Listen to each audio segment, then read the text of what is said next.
বক্তব্য আমরা দিতেই পারি।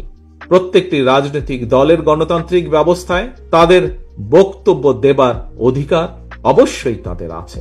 কিন্তু প্রিয় সহকর্মীবৃন্দ, আমরা যদি বক্তব্য উপস্থাপন করতে গিয়ে দেশে যদি এমন একটি পরিস্থিতি তৈরি হয় যে পরিস্থিতিতে কোনো অরাজকতা তৈরি হবার সম্ভাবনা থাকতে পারে, যে পরিস্থিতিতে দেশে পলাতক স্বৈরাচার আবার ফিরে আসার পরিস্থিতি তৈরি হতে পারে, তাহলে সেটি দেশ, দেশের জনগণ এবং দেশের গণতান্ত্রিক ব্যবস্থার জন্য অবশ্যই সেটি কোনরূপে ভোট কাকে দিবেন সেটি আপনার ব্যাপার। আপনি আমাকে ভোট দিবেন না দিয়েন না, ডাজন্ট ম্যাটার। আমি আপনার ভোট বলছি না যে আমাকে ভোট দিতে হবে, আমি আপনাকে শুধু বলছি আমাকে সহযোগিতা করুন।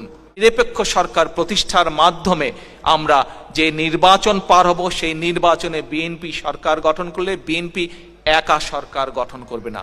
কারণ আমার বক্তব্যের শুরুতে আমি দেশের যে সংক্ষিপ্ত ভয়াবহ চিত্র আপনাদের সামনে তুলে ধরেছি, এই চিত্র, এই দেশকে যদি এই চিত্র মুক্ত করতে হয়, তাহলে বাংলাদেশের যত রাজনৈতিক দল আছে যারা গণতন্ত্রে বিশ্বাস করেন, যারা বিশ্বাস করেন মানুষের ভোটের অধিকারে, যারা বিশ্বাস করেন মানুষের বাক স্বাধীনতায়, আমাদেরকে সকলকে একত্রিত কাজ করতে হবে।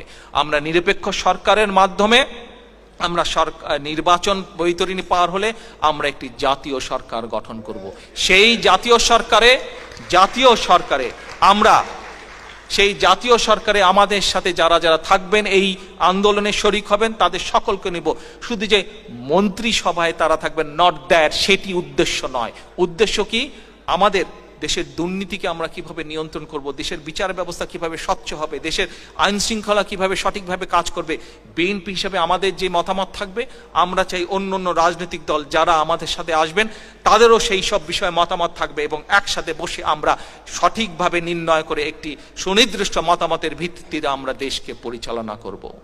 যে সকল ব্যক্তি আমাদের সাথে, যে সকল ব্যক্তি বা দল আমাদের সাথে জাতীয় সরকারে হয়তো আসবেন না, যে কোনো ব্যক্তি হয়তো আসবেন না, কোনো ইন্ডিভিজুয়ালস হয়তো আসবেন না, আমরা বলেছি আমরা দেশে উচ্চ কক্ষের একটি পার্লামেন্ট তৈরি করব, উচ্চ কক্ষ, পার্লামেন্টে উচ্চ কক্ষ তৈরি করব।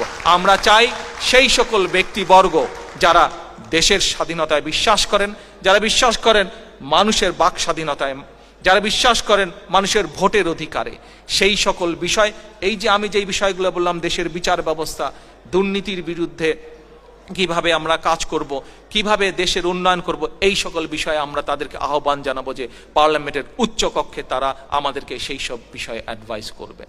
উপস্থিতবৃন্দ, এটি আগামী যে নির্বাচন, আগামী যে নিরপেক্ষ সরকারের অধীনে নির্বাচন, এটি শুধু বিএনপির না। আজ অবস্থা এমন এক জায়গায় এসে দাঁড়িয়েছে, আজ বাংলাদেশের সকল মানুষ যারা গণতন্ত্রে বিশ্বাস করে, বারে বারে আমি একই কথা বলছি, যারা গণতন্ত্রে বিশ্বাস করে, যারা মানুষের বাক ব্যক্তি স্বাধীনতায় বিশ্বাস করে, আজ সময় এসেছে তাদের সকলকে ঐক্যবদ্ধ হওয়ার, সময় এসেছে প্রতিবাদ গড়ে তোলার। উপস্থিতিবৃন্দ, ভোটের অধিকার মানুষের সুনিশ্চিত করতে হবে। ভোট কাকে দিবেন সেটি আপনার ব্যাপার। আপনি আমাকে ভোট দিবেন না দিয়েন না, ডাজন্ট ম্যাটার। আমি আপনার ভোট বলছি না যে আমাকে ভোট দিতে হবে, আমি আপনাকে শুধু বলছি আমাকে সহযোগিতা করুন।